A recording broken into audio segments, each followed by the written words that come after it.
Hi, I am Oh Kwon, partner at Chai Kwon Law Offices in Korea.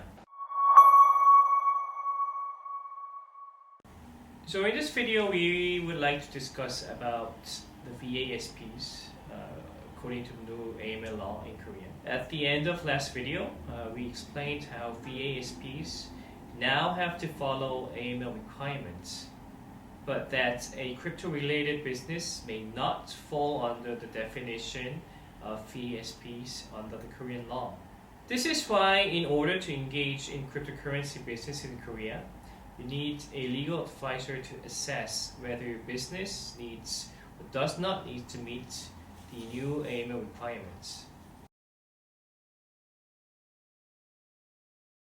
The definition of VASPs is somewhat complicated.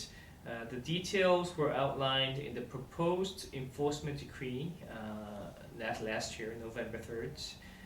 The law defines VASP as a business that conducts the buying, selling, exchanging, transferring, safekeeping, administration, mediation of virtual assets, and others which bear high risk of money laundering and the financing of terrorism.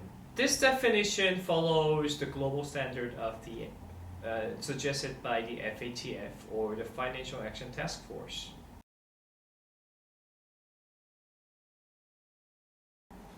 According to the law, the virtual assets are defined as electronic certificates that can be transferred and that holds economic value. Something as prepaid cards, mobile gift cards, electronic bonds are not included in the definition of virtual assets because these are dealt with different laws. Some non-transferable electronic certificates and virtual game tokens will not be governed by the law as well. So in principle, if you have an electronic certificate that can be transferred and store some economic value, anything can be defined as virtual assets. So the definition of virtual asset is very broad in this new law. First of all, you need to see and assess whether your tokens would be defined as virtual assets in this law.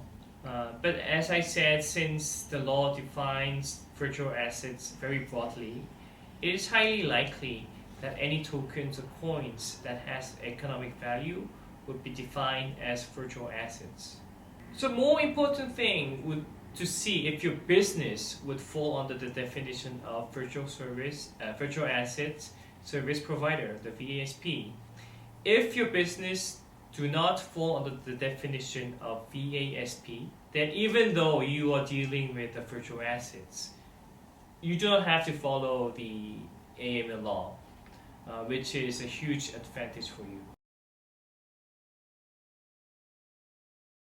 Many of the VASPs would actually be crypto exchanges because they deal with transfer of crypto assets and between crypto and fiat money. But wallet providers and custody services can also be regarded as VASPs under this new law. While this is not specifically written in the law itself, the government has announced that if the client of a wallet service provider has its own control over the private keys of a wallet, then the wallet service provider would not be regarded as VASPs. Which means that if the wallet service provider has the authority or the power to control the client's private keys, then it would have to be required to register as a VASP to the government. Yes, it very depends on your business structure, your crypto business structure. So it's very hard for me to give a satisfying answer to that.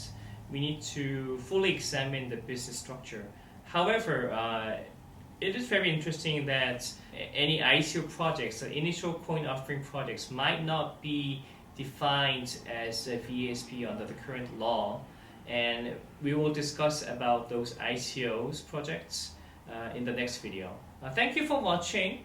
If you like this video, please press like button and also subscribe. Thank you.